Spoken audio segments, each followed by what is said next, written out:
This meeting is being recorded. Hey, everybody. Welcome, sleuths, suspects, and witnesses. We're all happy to have you back in the room again for another night of amazing fun. We're having such a good time. This is night 8 of the madness. This is our nightly schedule. I try to keep as close to the schedule as I can to be respectful of everybody's time tonight. And I just want to remind everyone that we will not be here on February 14th. We'll be taking a break for Valentine's Day to give everybody an opportunity to inhale as much chocolate as humanly possible. That's my plan for the night. Tonight, we have two spectacular authors who are going to be reading for us, Ingar Rudholm and J.A. Bullen. We know him as Jacob because we're friends. So Jacob Bullen and Ingar Rudholm are both going to be reading for us this evening, and we'll be giving away copies of their books later. So welcome, everybody. Thanks, everybody, for coming. Yay! Tonight, we're going to start with Ingar Rudholm reading a selection from his book, Traveling Circus. So Ingar, when you are ready, you have about 8 minutes. Feel free to take the microphone and read aloud, sir. Well, thank you very much for putting this on. I really appreciate it. Can you hear me okay? Absolutely. Oh, okay, good. Because I can talk a little bit louder. So I'm going to be reading from my first book. It's called Traveling Circus and the Secret Talent Scroll. It's aimed for middle school and up. The sun-bleached sand felt coarse on Cordelia's heels and toes, sending shivers down her spine. It sounded like corduroy jeans brushing together as she walked along the dunes. Waves crashed on the shore, and seagulls squawked as they circled overhead. She crested the top of the hill, eroded by the storm. Driftwood and rocks were scattered along the beach. Her pupils contracted when she gazed upon the clear blue skies and the sun reflected off the rolling waves of Lake Michigan. With the wind blowing through her hair, she dropped her towel on the beach, ran towards the lake, and dove into the refreshing water. She swam about 50 feet from shore until her feet touched a ridge of sand. A steep decline and a long black shadow laid below the surface. It was larger than a whale, over 100 feet long. What is that? She wondered. Her swim coach had taught her how to hold her breath for over 2 minutes, which gave her enough time to investigate the object. She dove underwater and swam toward the eerie shadow. Through blurry eyes, she found a sunken ferry boat tilted on the angle, half buried in the sand. The words L.C. Woodruff was written on the side. Swimming closer, she saw the guardrail covered with green algae and corroded with age. A gaping hole went through the main deck and out the bottom of the ship, as if it was struck by a missile. She peered inside the hole. Sand filled the interior of the ship, and a human skeleton clutching a green metal box floated with the current. Both the legs were broken and the skull was cracked open. Frightened, she propelled her body back to the surface and floated on her back for a few minutes, catching her breath and calming her nerves. What's inside the box? And why would someone die trying to protect it? She wondered. Curiosity overcame her fears. Taking a deep breath, she dove back underwater. Avoiding the jagged metal, she entered the hull of the ship. She swam to the skeleton and tugged on the box, breaking it free from the bony hands. She tucked the box under one arm, and kicking with her legs, she shot to the water surface like a rocket and swam back towards the beach. A giant wave crashed over her head. Water poured into her throat and burned her lungs.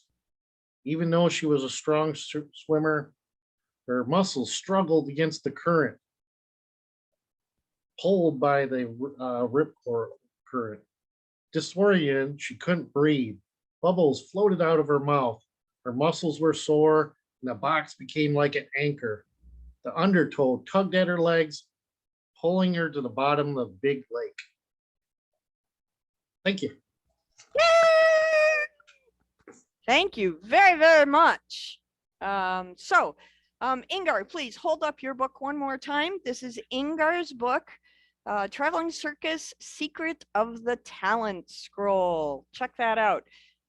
Later in the month, you'll get to hear him read from the next book in the series, which was actually the first book in the series. When you guys do that, it confuses the heck out of me. I don't know how you guys do that. Okay. Next, we're going on to our second reading of the night.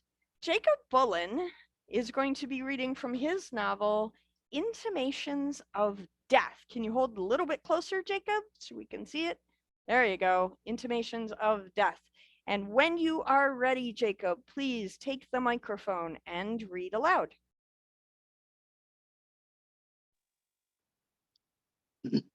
Sirens blared in the distance. Blurred lights flashed before my eyes, distorted by the rising fog and smoke. I felt cold and numb, lifeless. Every last vital piece seeped out through the sieve that had served as my body. Two shapes shrouded by the fog of my mind yelled incomprehensible languages I could not grasp. I tried to do right in life, protect, serve. If only I had been a little more careful and watched for the warning signs, I might have seen the incoming crossfire. The kid, I choked, unintentionally spitting blood into the EMT's face. Don't talk, Livy. You've lost a lot of blood. Trying to speak again, a surge of fluid rapidly rose through my windpipe. Tilting my head to the side, I nearly spat out my last functioning organ. I'm dying, aren't I? Opening my eyes, I locked gazes with one too young and innocent for their fate. The young African-American boy I tried to save stared back at me with lifeless eyes. He was someone's friend, someone's son, and someone's brother. His skin was only slightly darker than my own. My delirious mind imagined I had failed to save my own younger brother, again. It was then that the pain hit. My body ruined, I reached for the child, 3 fingers on his forehead as I silently poured out what remained of my heart. I'm so sorry. A flash of shadow, a marionette freed from its strings, struck my vision. A flash of white light appeared over the child as the boy rose like a butterfly from its cocoon. In a second flash, the child was gone. The shaded vulture of a shadow returned only to await my flesh. It was then that I knew I had died. My body was cloaked in warmth as a second scavenger appeared above, clashing with the first for the claim. As the vulture took flight with the boy's soul, darkness embraced me in its arms. Death took the form of a raven-haired Greek woman dressed in all white. Olivia Lux, my name is Kira, and you have been chosen to defend the balance. I now impart a gift to you, the gift of reaping, the haunting beauty said as she leaned over and kissed me. I shot upright, panicked, gasping for breath, and blinded by the bright lights in my eyes. Instinctively, my hands lurched out for anything I might identify through touch, though my left arm resisted my commands to move. The smell of flowers and alcohol assaulted my nostrils. Why is this room so dark? Have I gone blind? Liv, a man called a name, my name. I can't see, I screamed as my nostrils filled with the smell of flowers, sweet lilies to be precise. Somebody help, nurse, the man yelled. I recognized his voice. Brock? The man gently embraced me with hands that encompassed my shoulders. Yeah, it's me, Liv. It's going to be all right. You're in the hospital. Brock, I can't see. I know, Liv, it's all right. You're just bandaged, but you'll be fine. Don't worry. I still want that kiss you owe me. The smell of his musty cologne comforted me. Screw off. Where's your face? I asked, feeling up the man's arms. No need to rush, Liv. I can wait. He laughed as he backed away. I was trying to find where to punch, you jerk, I taunted. That's why I moved, he laughed once more. Livy, my roommate, Desiree, the only person around who calls me Livy. Livy, holy crap, you were dead. I can't believe you're alive. Sorry I spit at you, I croaked, realizing the dryness of my throat. That's all right. I'll puke on you again next time we bar hop. The room grew silent for a moment as the doctor came into the room. Good morning, Miss Lux. My name is Dr. Hart. I am the physician looking after you. Multiple gunshot wounds, lacerations to the abdominal cavity, contusions, ruptured vessels, and arteries. I would be remiss to simply say you were lucky. I'm not even sure how you are alive right now. It's all in my records, Doc. Radioactive spider bite made me a superhero. Flexing my right arm, I only hoped I appeared in reality as awesome as I did in my head. Considering I looked like a mummy, it may have been a long shot.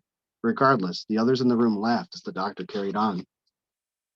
With that being the case, I must advise laying off from all superhero antics for the time being. You will require a great deal of physical therapy before you are completely back on your feet. But with how well you are progressing, it might only be another couple of days before you can leave. Dr. Hart, Des cut in, considering the extent of her injuries, isn't that rather quick? Normally, yes, but in your friend's case, she is healing at a remarkable rate. Doc, I interrupted, would it be all right if I got this mummy cloth off my face? I don't know, Liv. Might be better if you left them on, Brock joked. Des, grab my gun. I'm going to start shooting towards the sound of butthole. Brock laughed. Honestly, Liv, glad you're still with us, he said as he gently touched the back of my hand. Thanks, Brock, I said. Do you remember anything? He asked. His tone darkened. There was a touch of anger in his voice. I smiled internally, knowing he wanted to make whoever was responsible pay. However, only brief flashes of what occurred remained. I remembered the boy, the two gangs lined in rows on opposing sides of the back lot. I could no longer recall what circumstance had found me there. No, cannot say as though I do, I shrugged. All right, well, hurry and get better soon. There's a lot of paperwork waiting for you back at the precinct. Doc, I'm fading fast. Pull the plug. Blah. I'm dead, I joked, blindly flailing while performing my best Shakespearean rendition. Too soon, Liv, but I'll see you tomorrow. Gentle Russell told me Brock had moved to gather his belongings. Des? What, Libby? The warmth of her skin embraced my hand to tell me she was there. Did Brock bring a balloon? No, she said after a slight pause. You cheapskate! I bummed you money for coffee all those times. You didn't even bring me a balloon? See you tomorrow, Liv. Des? His chuckle faded as he left the room. I smiled as I leaned back in bed and Dr. Hart placed her hands on either side of my face. All right, Miss Lux, let us see about these bandages, she spoke softly as her hands worked gently to remove the linen tiara. The smell of latex and alcohol returned as she worked the knots. As the last of the bandages was removed, my eyes worked frantically, sorting the images in front of me. As I deciphered Desiree's tan skin and dark hair, she spoke. Can you see me? Her face grew clear as my eyes focused on hers. Yeah, you're still Amy Acker's Latina sister. Are you ever going to be serious? She asked. Am I dead? No. Well, then not yet, I grinned. Des smiled, her flawless white teeth and full red lips letting me know everything would be all right. I looked at my surroundings. IVs, monitors, hospital bed, but no braces, and only my left arm in a sling. The smell of flowers lingered in from the hallway, drawing my curiosity. Doc, would it be all right if I got out of this room for a few? Dr. Hart thought for a moment before answering. Looking down at her clipboard several times, she tilted her head from side to side as she sighed to herself. Miss Carl here could take you for a brief stroll in the wheelchair if you want. Scrunching my face, I stared at the doctor. The physician's expression resolute, I rolled my head to Des. Not a word, you hear? I narrowed my eyes. Wiggle your big toe, Desiree joked. You're such a brat, I groaned, face palming. Takes one to know one, she laughed. I sighed as Desiree and Dr. Hart helped me to a seated position and carefully, through a series of painful maneuvers and a great deal of mental swearing, moved me to a wheelchair.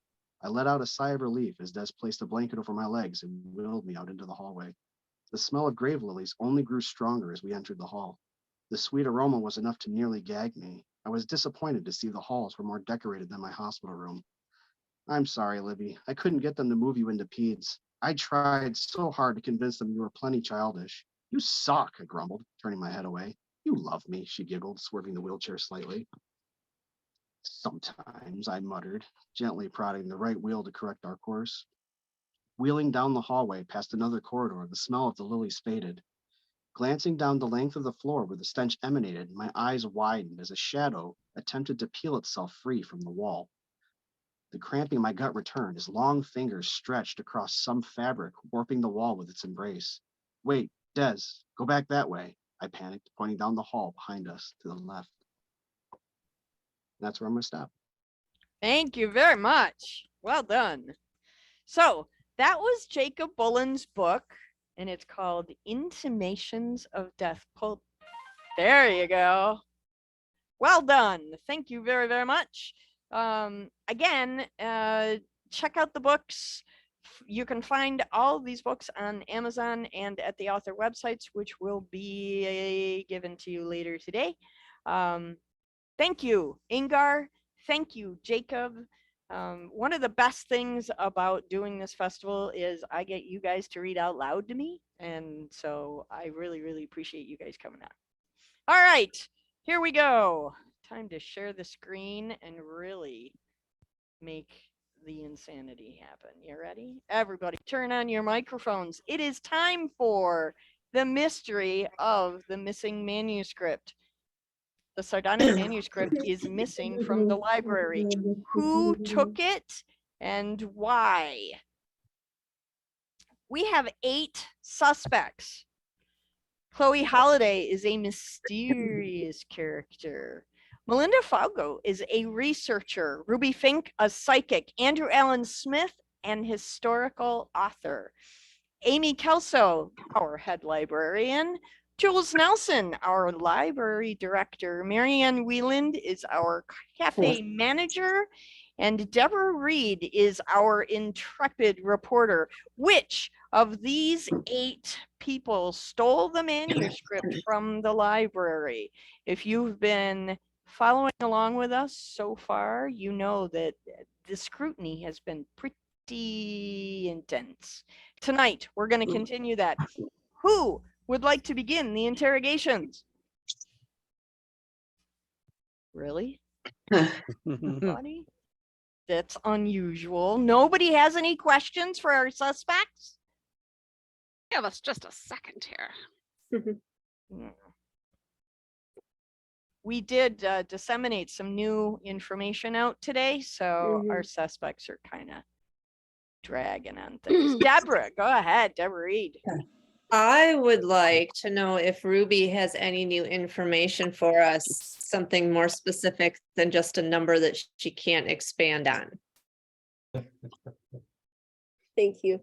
I do. While it was interesting that we found out that the Dewey Decimal System for 246 is a religious text, I honestly, I don't know if the number is supposed to be a page number or a street address or gravestone marker. I do know it is important though, and it might not be a Dewey Decimal number.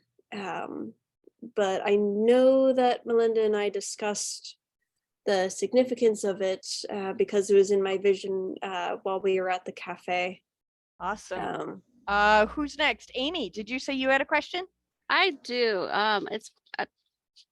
Gotta get back to my notes here. So, Sir Andrew Smith, I've heard a couple different people now accusing you of taking pictures of other people's computer screens. And I'm just going to ask you point blank if you were, in fact, taking pictures of other people's screens.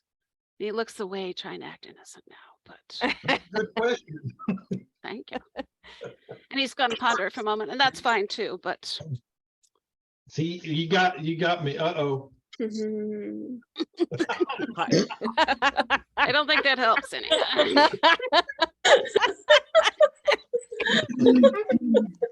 So ponder that, Mr. Smith, if you don't remember. I will For sure. ponder that for a moment. I do not. I've just thought them all Right. off. So while you're He's pondering that finally question, quiet. Yay! Andrew, while you're pondering that question, someone in amongst our witnesses would like to know if anyone knows what the weight of the manuscript is. Does anybody know that? It's about the same as a Henway, I bet. Nobody's gonna fall for that. Hey, I'll do it, Andrew. Oh, what's there's a somebody Henway? in this room that'll fall for it. I'll do it, Andrew. I'll do it. What's a Henway, Andrew? Oh, about 4 or 5 pounds. Okay. Anybody else have any other questions? No, this is highly irregular. Marianne, go ahead. Okay, I have a question for Melinda. Is Melinda here? She is, but Oh, there she is. Okay. I may disappear or freeze. Besides sitting in the cafe and running your mouth nonstop while you're there. I'm here, but put it in the chat. I'll put it in the chat. Go ahead. Marianne, you ask, I'll type. Go. Okay. It's been established that you tried to leave the library with the book.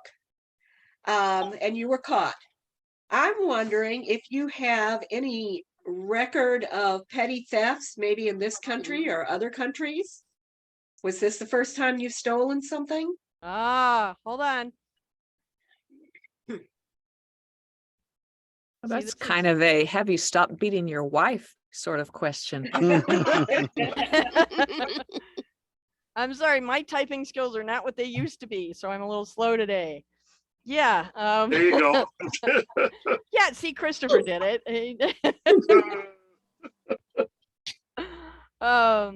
Okay, while Melinda's coming up with the answer to that question, Preeti wants to know, is there at a least used rack or a room in the library where a person could have hidden the manuscript? Can we search or have we searched? Now, honestly, I am thinking that area in the research part of the library was kind of probably, generally speaking, before some person came along to change, that was really one of the least used areas of the library. So trust me, that area has been thoroughly searched. Okay.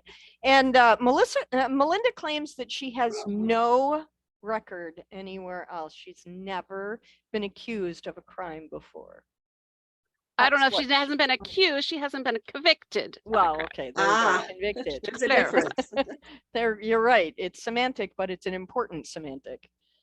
You must have paid off people.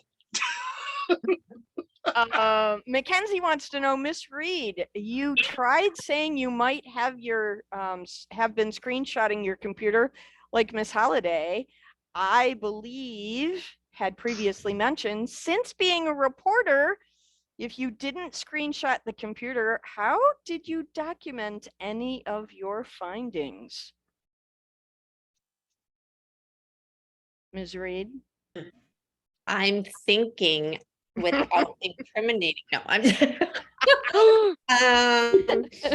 well, okay, so maybe I did a couple times, but I do write things down. I'm a little old school like that. I did print out a couple copies because, again, I'm a little old school like that.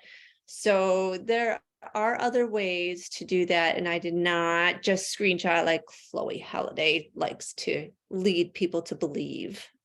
Mark Love, go ahead. I have a question for our intrepid reporter. Are you specializing in any particular part of journalism, society or weather or news or crime?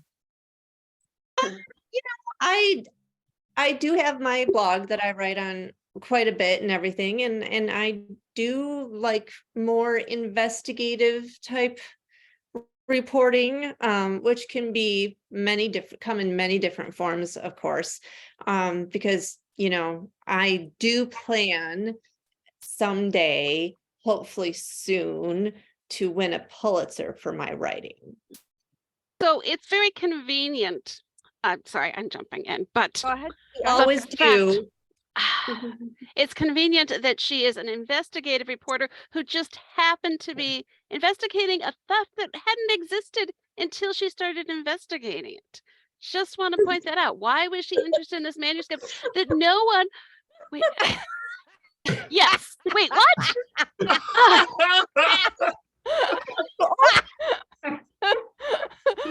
Just because I'm getting to the truth now, that's what it is. Okay. Now, see, okay, you keep saying this kind of stuff about me just happening to be here, but you keep saying what such a tight ship you run with that library, and yet one of the most important manuscripts in the world just managed to disappear on your watch. Because I'm always on watch. So, not very well. Not always. So, Mark McCraw, you had a question. Go ahead. Question for the cafe manager. Did somebody slip it behind the counter when you weren't looking? Well, Have you seen the book behind the counter at the cafe, Marianne? I have not seen it behind the counter, but I have not searched thoroughly. I left after I served Ruby and Melinda their coffee. I had to get out of there. I couldn't do Melinda's mouth anymore. So I went looking for Jules. I was sitting by myself in the library in peace for about 20 minutes. So I guess it's possible. I will have to look. And by the way, real quick, I have searched my memory completely. And I cannot find where I have taken any pictures of anything. I heard some accusations. Maybe they were not accurate. I just wanted think to those, clarify that. I think that was a false assumption. Okay. I don't recall you ever saying you took any pictures. Deborah was taking pictures. Deborah was taking pictures, but I wasn't. So, I so believe it was again, Melinda who was accusing you of something like that. so Deborah, again, you said you were taking pictures on the first day back in, way back when we were talking. But I wasn't taking no pictures because all I have with me is my book. Okay. I don't know, that was a double negative, so I think that means you did. I got Positive. got a second question. go ahead. Okay, so Miss Amy, Yes. question for you. Did you happen to check the inside Dropbox to see if somebody might have slipped it in the Dropbox on the Oh, I inside of the checked library? Pretty much everywhere, I believe. Oh, you just said you believe. Would you rather I didn't believe? Of course I believe. When you Of said- course I believe that I've checked there. Yes, I have checked everywhere that I could possibly check, especially all those secret places that Melinda used to try to hide the book and think I couldn't find it when of course I could. So yes, I Well, think that's scary when you said possibly and believe, so, okay. Well, so Jules, what do you have to say about all of this? Mary Ann claims that she came looking for you and couldn't find you in her office. Can you help us understand a little bit better your whereabouts at the time of the theft? Well, I did take a walk around the library a little bit right before I came back and started working on my paperwork again. You were gone about 20 minutes at least. So you didn't run into Mary Ann in your little sojourn around the library. Mm, So you must have been at opposite ends of the library. yes. Okay. A very small library. That's only one. He said it wasn't a big library. I was sitting right in the meeting area, not far from your office. Mark Mm. Love, go ahead. I'm curious about Jules Nelson. You are the director for the library. What is your working relationship like with Amy, your librarian?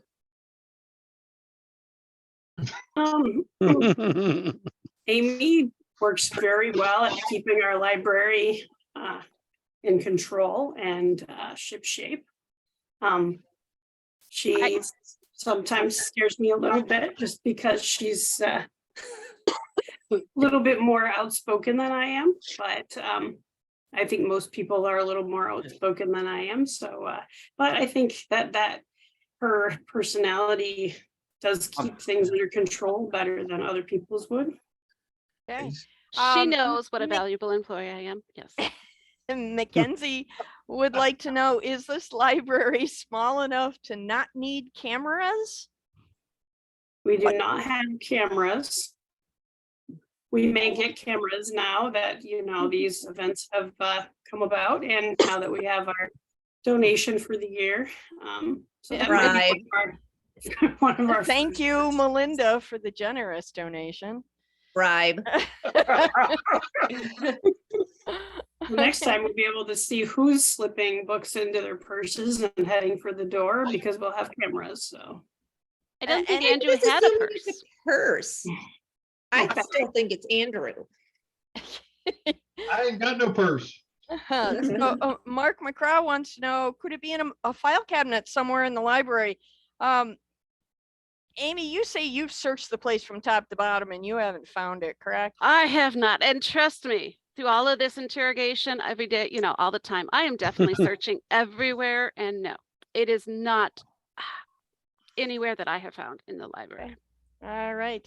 Andrew, do you have anything to add to the conversation? No, I was just trying to search my memory about cameras.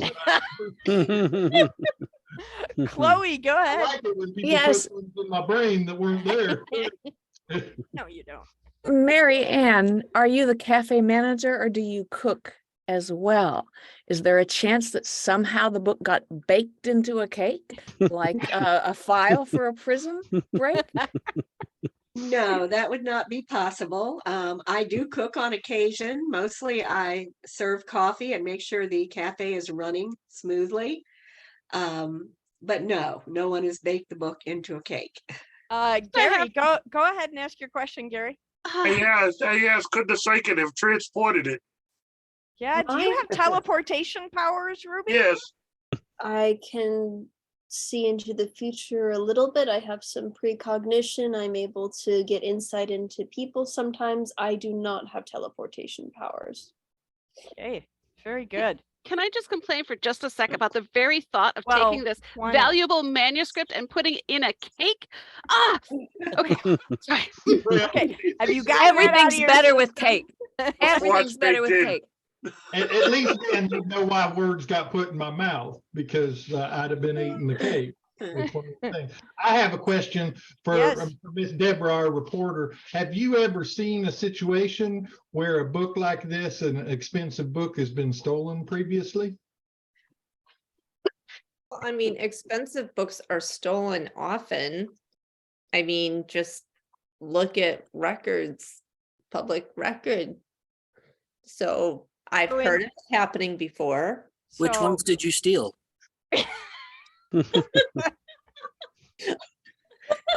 I was more Well, interested. I if you plead the had- fifth on that. No.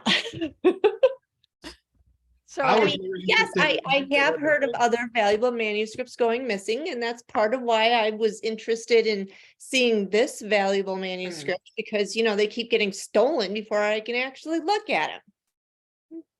Has there been other ones that you've missed? Has there been other ones that's been stolen before you got there?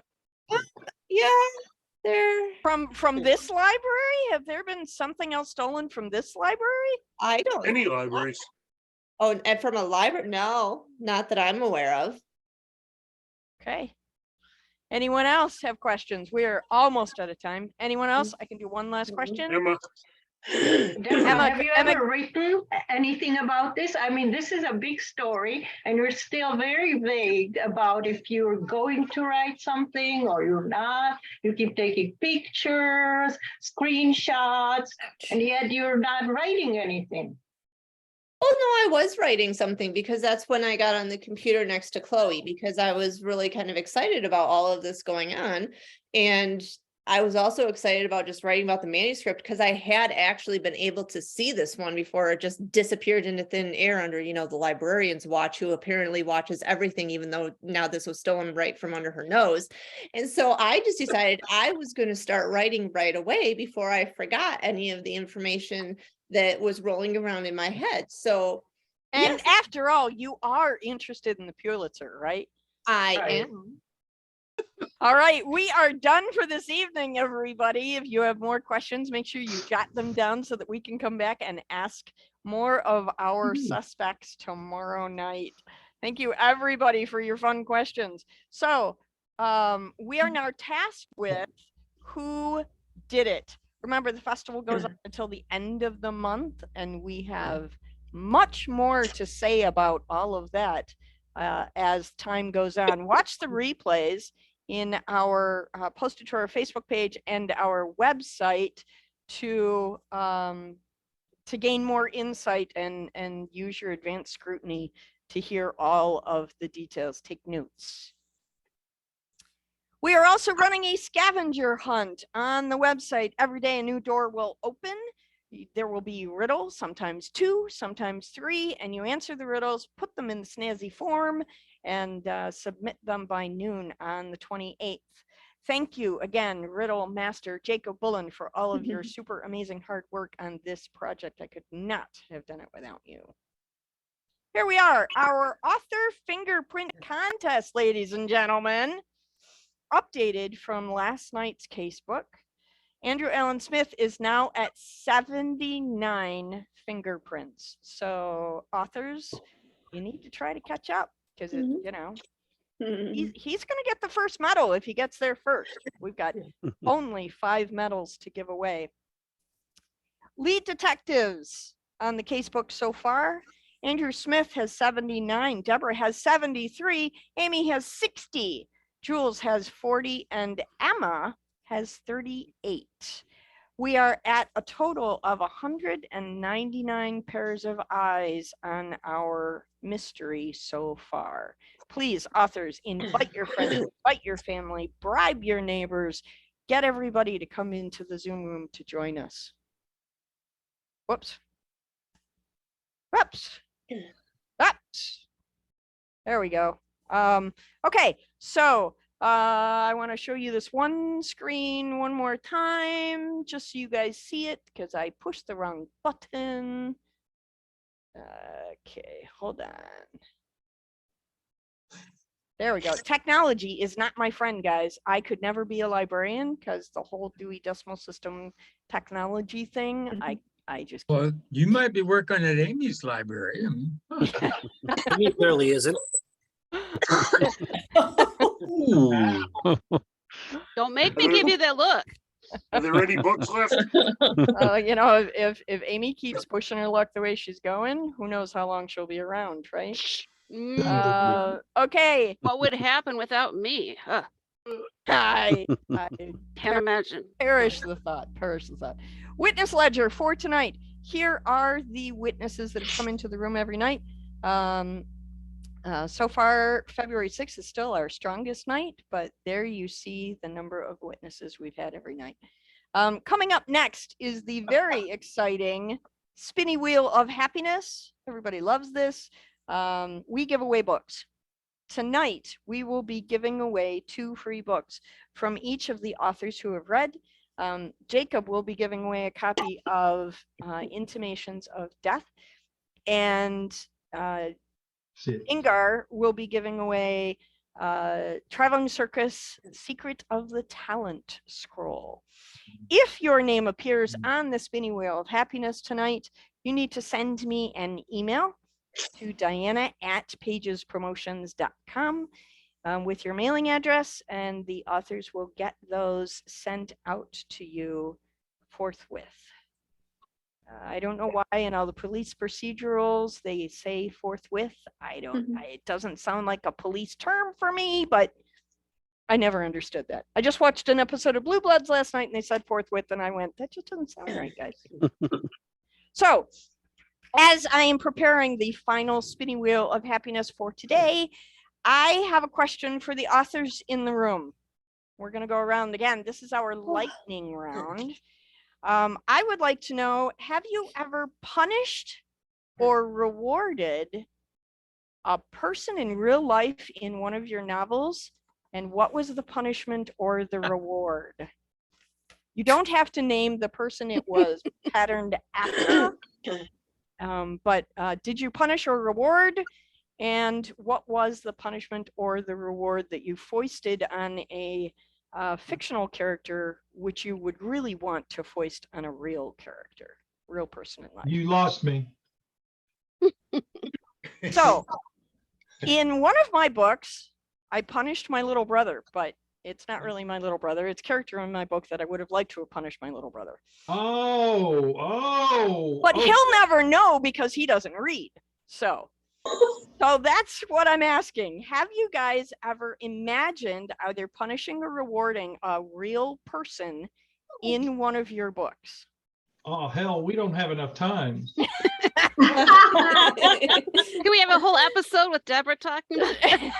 I think she and I could go for a mini series. Just let us know one either punishment or reward. Don't get into a litany, just one punishment or reward. We're going to start with Deborah. Go ahead. So, yes, I was with a group of 4 other women, and we realized during the course of our conversation that we had all been either physically or emotionally abused by a partner. And I wrote a story that ended all of those partners' lives in the way befitting to them. And their crimes. I like it. Chloe, what about you? Punishment or reward? It doesn't have to be punishment, guys. Reward. An awful lot of my names are homage names for my alpha readers and my critique partners. I just think it's a lot of fun to do that.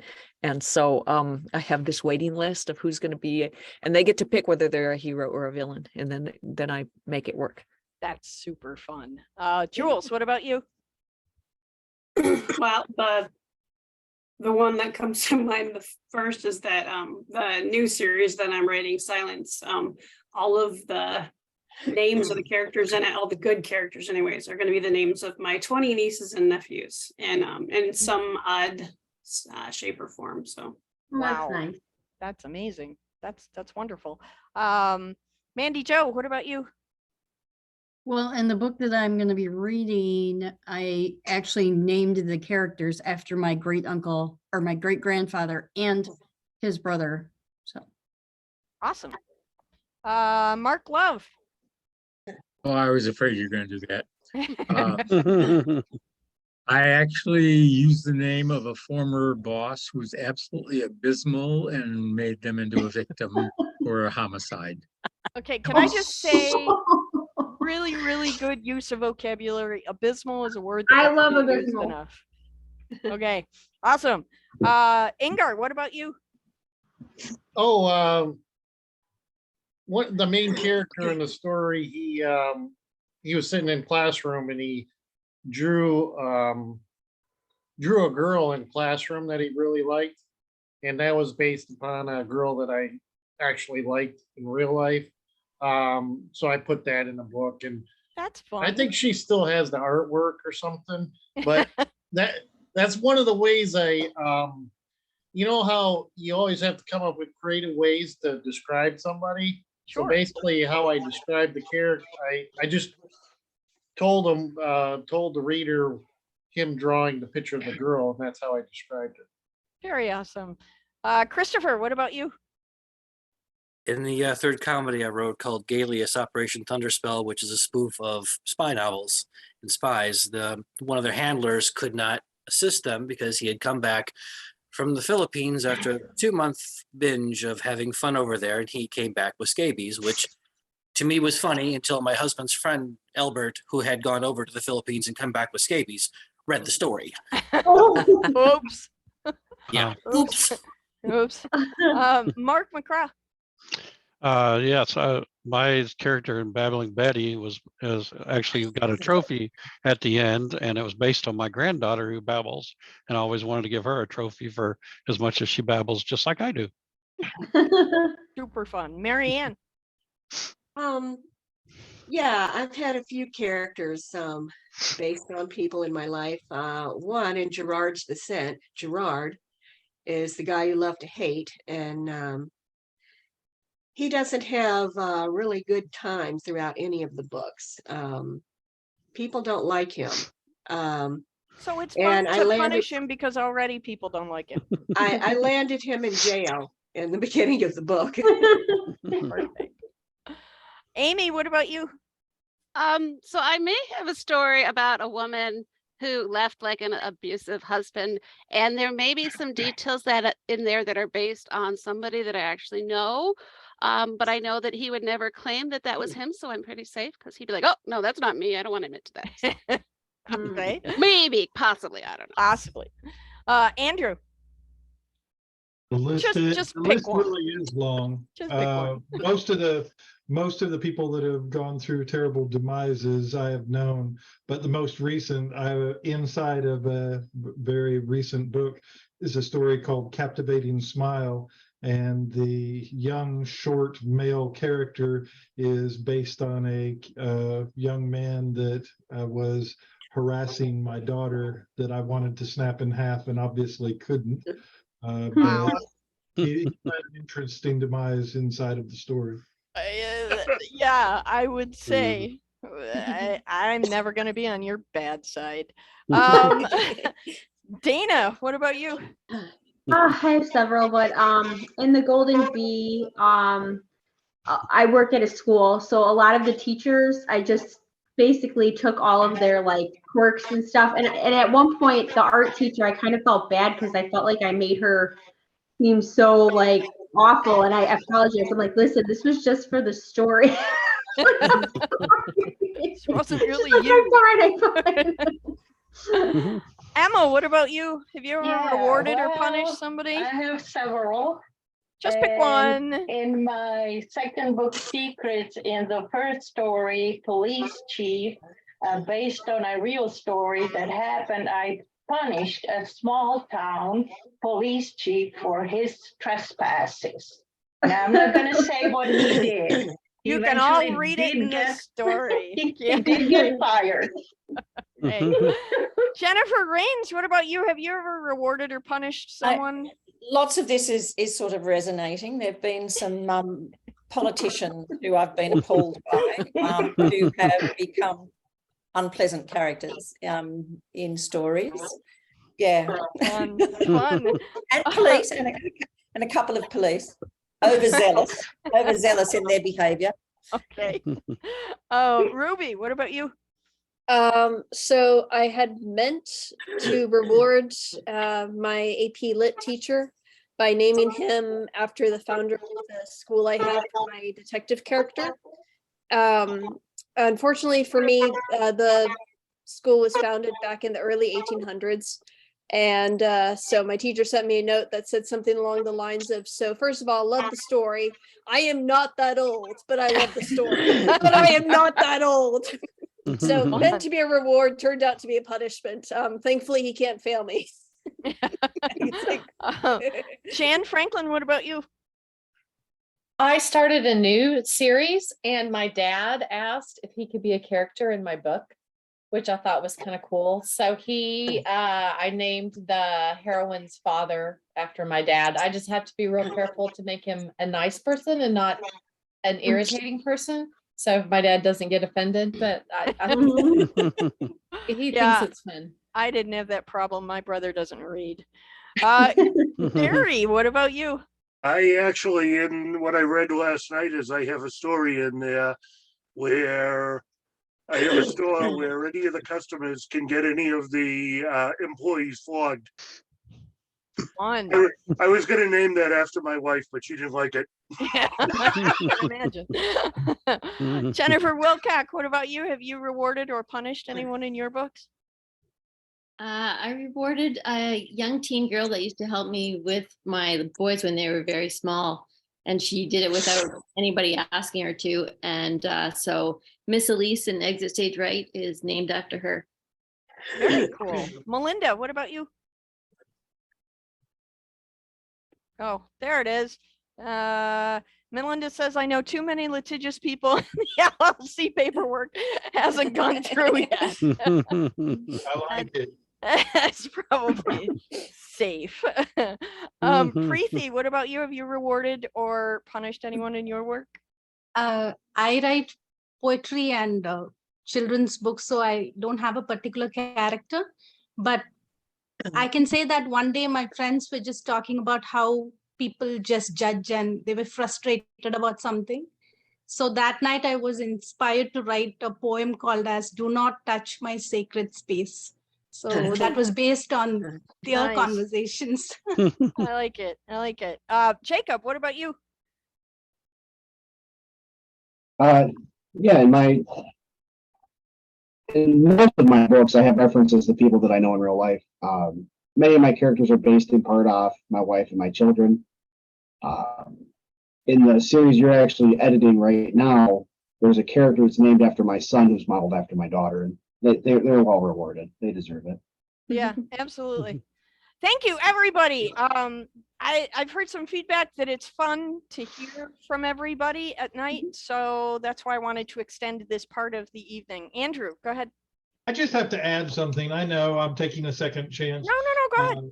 I'm taking a second, but for those of you that don't know, one of my daughters has a rare form of muscular dystrophy that is rapidly taking away her ability to walk and move. The stories, the three stories, the edges, and the edges are written for her from the point of view that somebody is restored. So it's a positive from that, restored by a sword that has special powers. So that's a positive one, instead of you all thinking that I just killed the law. I just wanted to put that out there. No, that's very cool. That's more insight to you as a writer. So that's awesome. Okay, thank you, everybody. our lightning round wasn't lightning tonight, but like I say, I've been getting feedback that people like to meet you all and they would like to know more. So that's why we kind of elongated this section of the night tonight. So now let's get to the important thing, the whole spinny wheel of happiness thing. That's what we're doing. So first of all, before I share my screen, I would like our two authors to hold up their books, please. There's Jacob's Intimations of Death, and Ingar. Hold up your book pretty please so everybody can see it. And there it is, The Secret of the Talent Scroll. And just Jacob was showing us the inside of the book. We did something really different and unique. We made it all look like the interior of a journal, which was, so we did some fun page layout things in that. So if you get a chance, take a look at that. It was kind of new and different for both of us. Okay, here we go. Spinny Wheel of Happiness. Do we have a second real quick? We do. Go ahead. Can I share? Mackenzie answered in the private chat, and I wanted to share her answer to your question. Yep. Yeah. She said, I punished one of my now ex-friends because he made me mad to the point where I needed to write it out. Killed the character based off of him because the death was the therapy. So. See, yeah. So it's across the board. We all do it. I definitely understand murder as therapy. Absolutely. Writing about murder is therapy, just to clarify. Yeah. Okay. All right. Yeah. Writing about murder is therapy. Yeah. Thank you for clarifying. Also important. Awesome. Okay, let me go back to share my screen to the spinny wheel of happiness. Let me make sure that my sound button is turned on because you never know with these techniques. Check the sound button. Yep, just did. It's all good. All right, are you guys ready? The first book we're going to be giving away tonight is Ingar Rudholm's book, which is Traveling Circus, The Secret of the Talent Scroll. You ready? Here we go.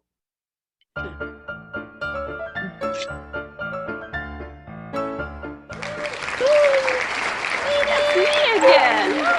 Congratulations. So much fun to win stuff, isn't it? Or we're like reduced to 6 years old again. It's crazy. Okay. The second spin is going to be for Jacob Bullen's Intimations of Death. Here we go.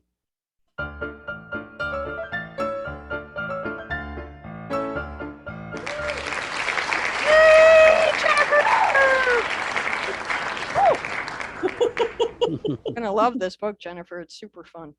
Okay. Wow, thank you. You're so welcome. Super fun. So I'm going to share the screen one more time that shows you what you're supposed to do. If you won tonight on the Wheel of Happiness, please send me an email at diana@pagespromotions.com with your mailing address, and we will get those books shipped off to you right away. Thank you, everybody, for playing our wacky game. Before we go, I'm just going to say, I think Amy's very excited every time she wins a book because then she can replace the manuscript. Wait, what? For more books for the library. Nothing can replace that manuscript. A big gaping hole for that book. Well done, everybody. I am looking forward to tomorrow's interrogation session. I think this is going to be super fun because now we gained so much more information tonight and we can just build on it tomorrow. Thank you one and all for coming. Come back tomorrow, same bat time, same bat channel. Thank you. Bye, everybody. Don't come back now, you hear?